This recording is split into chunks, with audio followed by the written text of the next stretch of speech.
So I think anybody who has read this as a strategic retreat and something that the United States can no longer, enforce or at least exert its will in other parts of the world is to misread the document. But there's no question that the Western Hemisphere is the priority. Now, the part that generated probably the most firestorm and the biggest comments was its attitude towards Europe.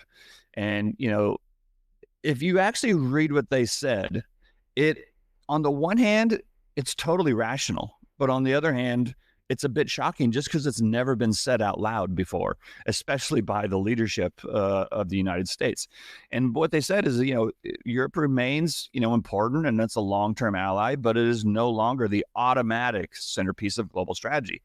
And here's the thing is now people are somewhat criticizing this, but at the same time, they've always criticized the United States for meddling in other parts of the world. And so now that the U.S. is saying, well, no, you know what? You need to take care of yourself. Now people are upset about that as well.